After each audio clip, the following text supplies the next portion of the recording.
ಶ್ರೀ ಗುರುಭ್ಯೋ ನಮಃ. ಹರಿ ಓಂ. ಪೂಜ್ಯಾಯ ರಾಘವೇಂದ್ರಾಯ ಸತ್ಯಧರ್ಮರತಾಯ ಚ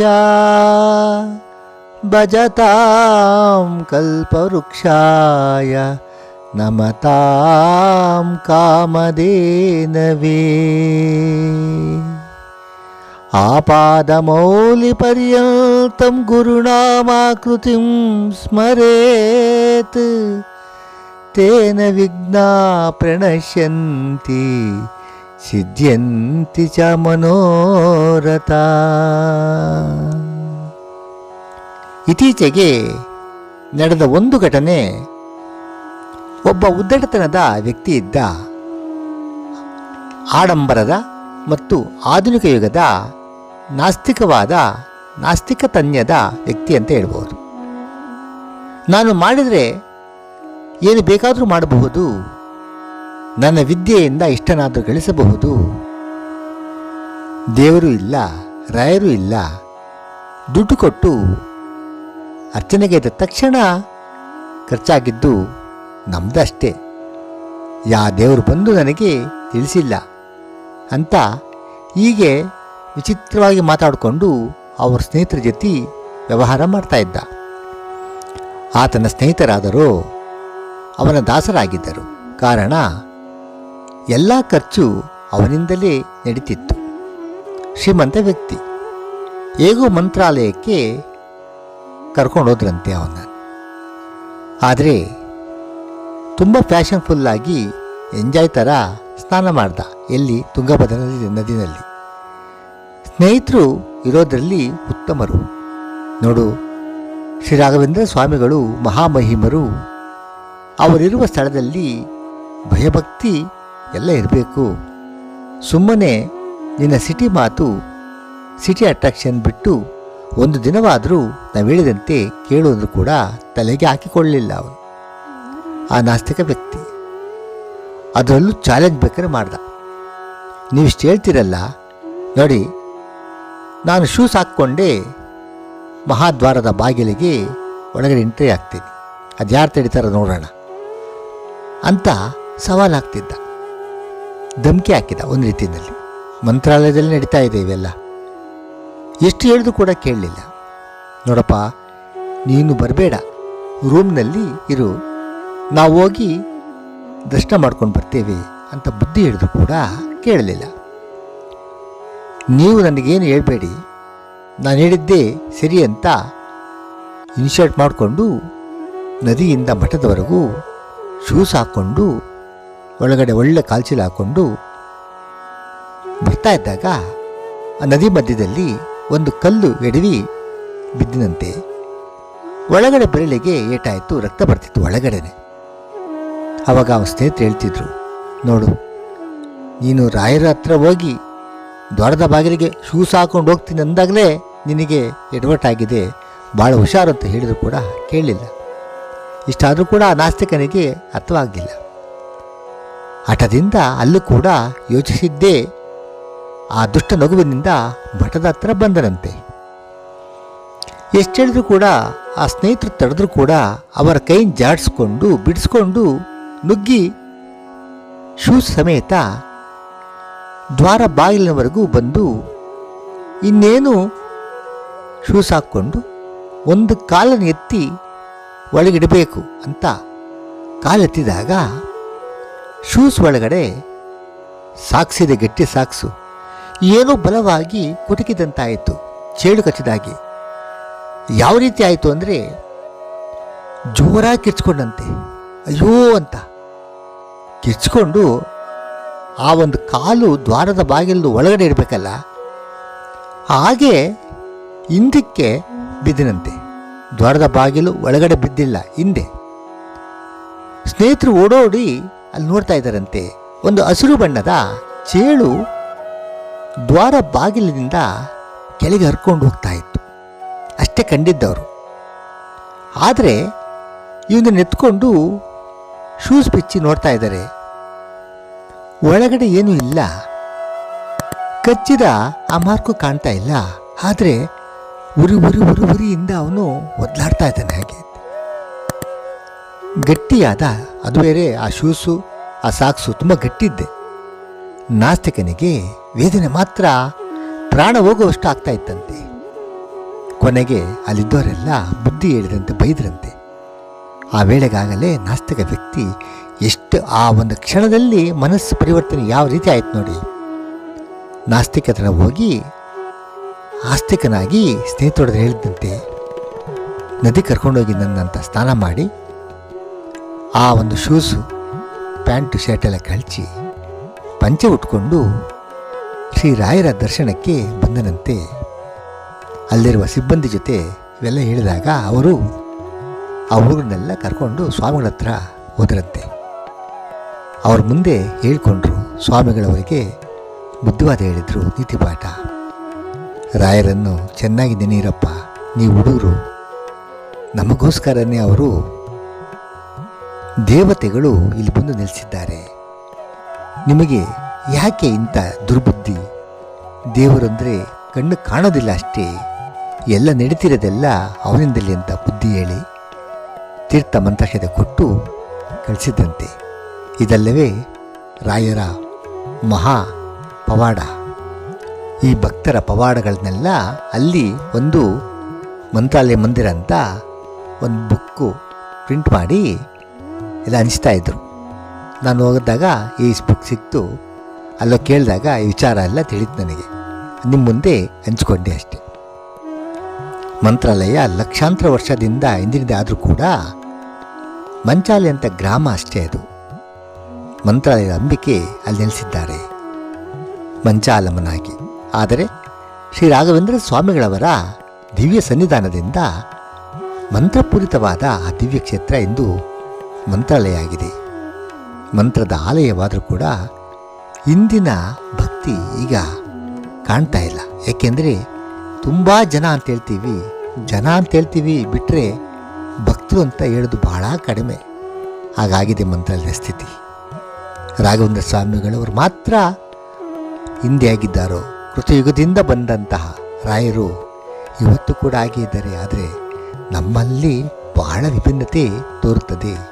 ನಿಮಗೆಲ್ಲ ಒಳ್ಳೆಯದಾಗಲಿ. ಇನ್ನು ಮುಂದಿನ ಕತೆಗೆ ಹೋಗ್ತೀನಿ. ದೇಶದ ಎಲ್ಲೆಡೆ ರಾಯರ ದರ್ಶನಕ್ಕೆಂದು ಬಹುಜನರು ಬರುತ್ತಾರೆ.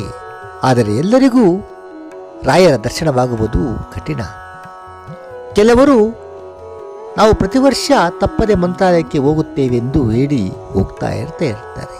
ಆದರೆ 16 ವರ್ಷವಾದರೂ ರಾಯರ ದರ್ಶನ ಭಾಗ್ಯ ಅವರಿಗೆ ದೊರೆಯುವುದೇ ಇಲ್ಲ. ಗುರುಗಳೇ ಕರೆಸಿಕೊಂಡು ದರ್ಶನ ಕೊಟ್ಟು ಸೇವೆ ತೆಗೆದುಕೊಂಡು ಫಲ ಕೊಡುವುದೇನಿದೆ, ಅದು ಪೂರ್ವ ಪುಣ್ಯದಿಂದಲೇ ಲಭ್ಯ. ಅಂತಹವರೇ ಶ್ರೀ ರಾಘವೇಂದ್ರ ಸ್ವಾಮಿಗಳವರ ಸರಿಯಾದ ಅಂತರಂಗ ಭಕ್ತರು. ನಮ್ಮ ದೇಶದಲ್ಲಿ ತಮ್ಮ ಸಂಗೀತದ ಮಧುರ ಗಾಯನದಿಂದ ಸಂಗೀತ ಸಾಮ್ರಾಟರು ಎನಿಸಿದ, ನಿಮಗೆಲ್ಲ ಗೊತ್ತಿರುವ ಹಾಗೆ ಪದ್ಮಭೂಷಣ ಪ್ರಶಸ್ತಿ ಪಡೆದಿದ್ದ ಶ್ರೀ ಭೀಮಸೇನ ಜೋಶಿಯವರು ಗದಗ ನಗರದ ಅತ್ಯಂತ ನಿಷ್ಠಾವಂತ ವೈದಿಕ ಮನೆತನದಲ್ಲಿ ಜನಿಸಿದವರಂತೆ. ಮಗ ಉತ್ತಮ ತತ್ವಜ್ಞಾನಿಯಾಗಬೇಕೆಂಬ ಹಂಬಲ ತಂದೆಗಿತ್ತು. ತಾನು ಸಂಗೀತದಲ್ಲಿ ಅಸಮಾನನಿಸಬೇಕು ಅಂತ ಹಂಬಲ ಜೋಶಿಯವರಿಗಿತ್ತು, ಅಂದರೆ ಮಗನಿಗಿತ್ತು. ಕಟ್ಟಾ ಸಂಪ್ರದಾಯವಾಗಿದ್ದರಿಂದ ತಂದೆಯವರಿಗೆ ಮಗನ ನಾಟಕೀಯ ಹಾಡುಗಾರಿಕೆ ಇಡಿಸದಂತಾಯಿತು.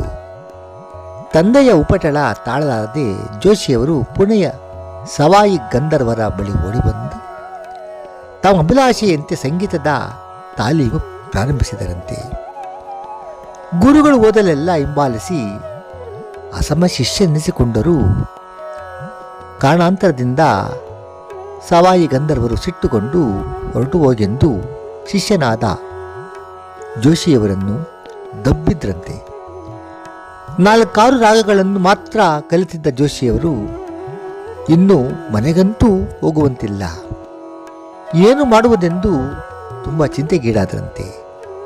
ಕೊನೆಗೆ ಕುಲಗುರುಗಳಾದ ರಾಯರಲ್ಲಿ ಶರಣು ಹೋಗುವುದೆಂದು ಮಂತ್ರಾಲಯಕ್ಕೆ ಬಂದರು.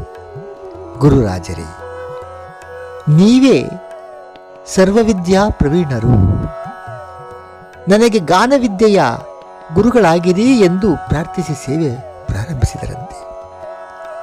ಈಗ ಒಂದೆರಡು ವಾರಗಳು ಕಳೆದಿರಬಹುದು. ಜೋಶಿಯವರ ಸ್ವಪ್ನದಲ್ಲಿ ಒಬ್ಬ ಗವಾಯಿಯು ಬಂದು ಹೊಸದೊಂದು ರಾಗವನ್ನು ಹೇಳಿ ಅಭ್ಯಾಸ ಮಾಡುವಂತೆ ಆದೇಶ ಮಾಡಿದನು. ಜೋಶಿಯವರು ನದಿಯ ನಿರ್ಜನ ಪ್ರದೇಶದಲ್ಲಿ ಕುಳಿತು ಅಭ್ಯಾಸ ಮಾಡಲು ಪ್ರಾರಂಭಿಸಿದರು. ಅವರು ಕುಳಿತ ಸ್ಥಳದಲ್ಲಿ ಅವನ ಎದುರು ಒಂದು ನಾಯಿ ಕೂರ್ತಿತ್ತಂತೆ. ಅವರ ಅಭ್ಯಾಸ ಮುಗಿದೊಡನೆ ಅದು ಎದ್ದೋಗ್ತಿತ್ತು. ಹೀಗೆ ಅಭ್ಯಾಸ 4-6 ದಿನ ಸಾಗಿದ ಮೇಲೆ ಪುನಃ ಸ್ವಪ್ನದಲ್ಲಿ ಆ ಗವಾಯಿಯು ಹೊಸ ರಾಗ ಕಲಿಸುತ್ತಿದ್ದನಂತೆ. ಈಗ ಅನೇಕ ವರ್ಷ ಕಳೆದಾಗ ಸವಾಯಿ ಗಂಧರ್ವರ 60ನೆಯ ವರ್ಷದ ಹುಟ್ಟುಹಬ್ಬಕ್ಕೆ ಅವರ ಶಿಷ್ಯರೆಲ್ಲ ಸೇರಿ ದೊಡ್ಡ ಸಮಾರಂಭ ಮಾಡುತ್ತಾರೆಂಬ ವಾರ್ತೆ ಕೇಳಿದ ಜೋಶಿಯವರು ತಾವು ಕೂಡ ಅಲ್ಲಿಗೆ ಹೋದರಂತೆ. ಸವಾಯಿ ಗಂಧರ್ವರು ಇವರನ್ನು ಲಕ್ಷ್ಯ ಮಾಡಲಿಲ್ಲ. ಆದರೂ ಎಲ್ಲ ಶಿಷ್ಯರ ಗಾಯನವಾದ ಮೇಲೆ ತಮಗೊಂದು ಅವಕಾಶ ಕೊಡಬೇಕೆಂದು ವಿನಂತಿಸಿದಾಗ ಏನು ಹೇಳುವನೋ ನೋಡೋಣ ಎಂದು ಗುರುಗಳ ಅಪ್ಪಣೆಯಂತೆ ಗುರುರಾಜರು ಸ್ವಪ್ನದಲ್ಲಿ ಹೇಳಿಕೊಟ್ಟ ಪಾಠಗಳನ್ನು ಯಥಾವತ್ತಾಗಿ ಆಲಾಪನೆ ಮಾಡಿದಾಗ ಅವಕ್ಕಾದ ಸವಾಯಿ ಗಂಧರ್ವರು ಶ್ರೀ ರಾಘವೇಂದ್ರ ಸ್ವಾಮಿಗಳಿಂದ ತಮ್ಮ ಶಿಷ್ಯ ಸಂಗೀತ ಕಲಿತು ಪ್ರವೀಣರಾಗಿದ್ದನ್ನು ಕಂಡು ಗುರುರಾಜರಿಗೆ ಶರಣಾದರಂತೆ. ಇದಲ್ಲವೇ ಶ್ರೀ ರಾಘವೇಂದ್ರ ಸ್ವಾಮಿಗಳವರ ಕರುಣೆ. ಶ್ರೀ ರಾಘವೇಂದ್ರ ಸಾರ್ವಭೌಮರು ಇಂದು ಅನೇಕ ಲೋಕ ಕಲ್ಯಾಣ ದೀಕ್ಷಾಬದ್ಧರಾಗಿ ದೀನದಲಿತ ಜನರನ್ನು ಉದ್ಧರಿಸುತ್ತಿರುವ ಒಬ್ಬರೇ ಒಬ್ಬರು ಗುರುಗಳೆಂದು ಪ್ರಖ್ಯಾತರಾಗಿದ್ದಾರೆ. ಅಜ್ಞಾನ, ಅಶಾಂತಿ ಎಲ್ಲದಕ್ಕೂ ಎಲ್ಲವನ್ನೂ ಸಂಪೂರ್ಣವಾಗಿ ನಿವಾರಣೆ ಮಾಡುವ ಶಕ್ತಿ ಶ್ರೀ ರಾಘವೇಂದ್ರ ಸ್ವಾಮಿಗಳವರಿಗೆ ಇದ್ದೇ ಇರುತ್ತದೆ. ದೇವರು, ಸ್ವರ್ಗ, ನರಕ, ಅತೀಂದ್ರಿಯ ವಸ್ತುಗಳಲ್ಲಿ ನಂಬಿಕೆಯೇ ಇರೋದಿಲ್ಲ ಈ ಆಧುನಿಕ ಜಗತ್ತಿನಲ್ಲಿರುವ ಜನರಿಗೆ, ಆಸ್ತಿಕರು, ನಾಸ್ತಿಕರು, ಬಡವನು, ತುಂಬ ಬಲ್ಲಿದನು, ಸಿರಿವಂತ, ಯಾವ ಭೇದವೂ ಇಲ್ಲದೆ, ಲಿಂಗ ಭೇದವಿಲ್ಲದೆ ಎಲ್ಲರ ಸೇವೆಗಳನ್ನು ಸ್ವೀಕರಿಸಿ ತಮ್ಮ ಎಲ್ಲ ಕಷ್ಟಗಳಿಂದ ದೂರವಾಗಿ ಮನೋಭಿಷ್ಟಗಳನ್ನು ಪಡೆದವರು ಕೂಡ ಸಾಕಷ್ಟಿರುತ್ತಾರೆ ಜನರು. ಜ್ಞಾನ ವೈರಾಗ್ಯ ತಪಮೂರ್ತಿಗಳಾದ ಗುರುರಾಜರು ಲೋಕದ ಉದ್ಧಾರಕ್ಕಾಗಿಯೇ, ಕಲ್ಯಾಣಕ್ಕಾಗಿಯೇ ಧರೆಗೆ ಉದಿಸಿದ ದೇವತೆಗಳಲ್ಲವೇ. ಕಷ್ಟಪಡುವವರನ್ನು, ನೊಂದವರನ್ನು ಕಂಡರೆ ಅವರ ಹೃದಯ ಬಹಳ ಶ್ರಮಿಸುತ್ತದಂತೆ. ಎಲ್ಲರೂ ಮಾನವರಾಗಿ ಸುಖ ಸಂತೋಷದಿಂದ ಬಾಳಬೇಕೆಂಬುದೇ ಅವರ ಆಸೆ. ದ್ವೇಷ, ಅಸೂಯೆ, ಅಶಾಂತಿಗಳ ಮಡುವಿನಲ್ಲಿ ಸಿಲುಕಿ ತುಂಬ ಬಳಲುವವರನ್ನು ಪಾರು ಮಾಡಿ ಮಾನವನ ಹುಟ್ಟಿನ ಗುಟ್ಟನ್ನು ತಿಳಿಸಿಕೊಟ್ಟಂಥ ಮಹಾರಾಘವೇಂದ್ರ ಸ್ವಾಮಿಗಳವರು, ಮಾನವ ರೂಪದ ಆ ದೇವತೆಗಳು ಸಶರೀರವಾಗಿ ಬೃಂದಾವನ ಪ್ರವೇಶ ಮಾಡಿ ಇಂದಿಗೆ 354 ವರ್ಷಗಳು ಕಳೆದರೂ ಕೂಡ ವಿಶ್ವದ ಜನತೆಯ ಆಸೆ ಆಕಾಂಕ್ಷೆಗಳನ್ನು ಪೂರ್ಣ ಮಾಡುತ್ತಾ ಕರದಲ್ಲಿಗೆ ಬಂದು ಪರೆಯುತ್ತಾ ಲೋಕ ಗುರುಗಳೆಂಬ ಬಿರುದನ್ನು ಸಾರ್ಥಕವಾಗಿದೆಲ್ಲವೇ. ಶ್ರೀ ಗುರುರಾಜರಿಗೆ ಅಖಂಡ ಜಗತ್ತಿನ ಜನತೆಯನ್ನು ಸಂರಕ್ಷಿಸುವ ಇಂಥ ಯೋಗ್ಯತೆ ಕೂಡ, ಆ ಶಕ್ತಿಗಳು ಹೇಗೆ ಬಂದೀತು? ಇಂದು ಮಹಾವಿಜ್ಞಾನಿಗಳನ್ನು ಚಕಿತಗೊಳಿಸುವ ಪ್ರಶ್ನೆಯಾಗಿದೆ.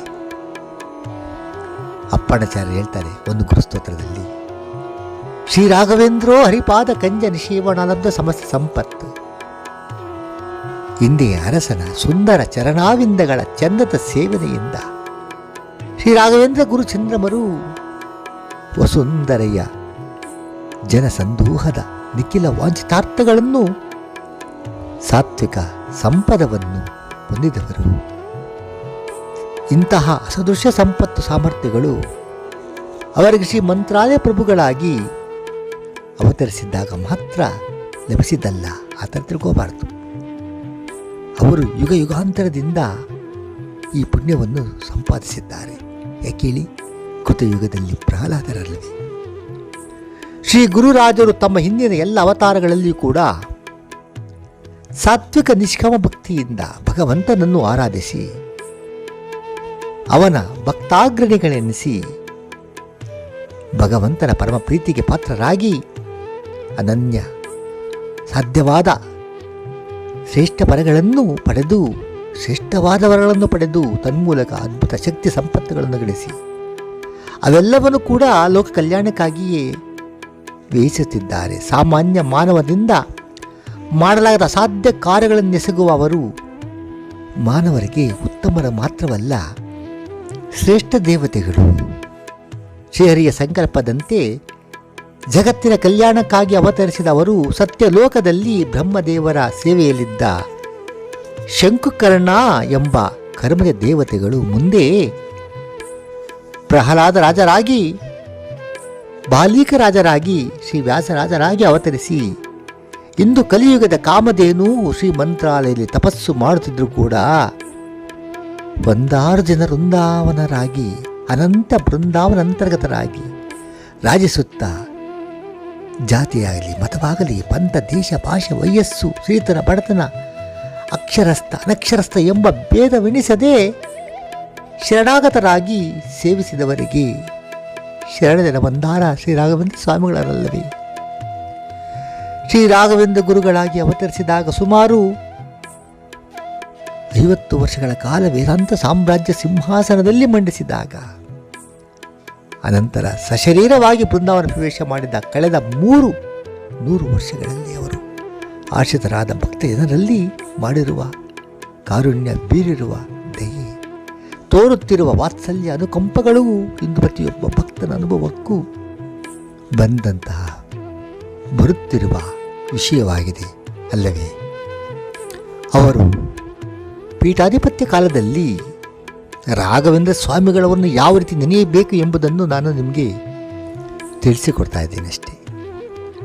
ಅನಾಥನಾಗಿದ್ದ ವೆಂಕಣ್ಣನನ್ನು ದಿವಾನನನ್ನಾಗಿಸಿ ಕರುಣೆ ತೋರಿದವರು ಶ್ರೀ ರಾಘವೇಂದ್ರ ಸ್ವಾಮಿಗಳವರು. ನೀರು ನೆರಳಿಲ್ಲದೆ ಬೆಂಗಾಡಿನಲ್ಲಿ ಕಮಂಡಲದಿಂದ ನೀರನ್ನು, ಕರವಸ್ತ್ರದಿಂದ ನೆರಳನ್ನು ಕರುಣಿಸಿ ಆಗ ತಾನೇ ಜನಿಸಿದ ಮಗುವನ್ನು ತಾಯಿಯೆಂದು ಪರದ ಮಾತೃಹೃದಯ ಅಲ್ಲವೇ ರಾಘವೇಂದ್ರ ಸ್ವಾಮಿಗಳವರದು.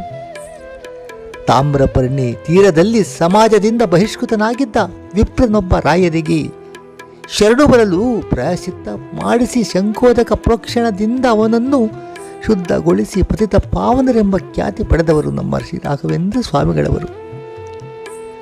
ಕನಕ ಅಂದರೆ ಕನಕದಾಸರು ಅಂತ್ಯಜನಾಗಿ ಜನಿಸಿ ಉದ್ಧರಿಸು ತಂದೆ ಎಂದು ಸಾಸಿವೆ ಕಾಣಿಕೆಯಾಗಿದ್ದು ಬೇಡಲು ಶ್ರೀ ಭಗವತ್ ಪ್ರಸಾದ ತೀರ್ಥಗಳನ್ನು ಕರುಣೆಯಿಂದ ನೀಡಿ ಅವರಿಗೆ ಸದ್ಗತಿ ಇತ್ತು. ತಮ್ಮ ಕಾರುಣ್ಯ ಪ್ರವಾಹವು ಯಾವುದೇ ಜಾತಿ ಮತಗಳ ಅಡ್ಡಿಗೂ ಒಗ್ಗದೆಂದು ತೋರಿಸಿಕೊಟ್ಟವರು. ಅನಂತ ಮಹಿಮೆಗಳನ್ನು ಬೀರಿರುವುದು ಅವರ ಅಮರ ಚರಿತೆಯ ಪುಟಪುಟಗಳಿಂದಲೂ ವ್ಯಕ್ತವಾಗುವುದು. ಸರ್ವಂ ಶ್ರೀ ಕೃಷ್ಣಾರ್ಪಣಮಸ್ತು.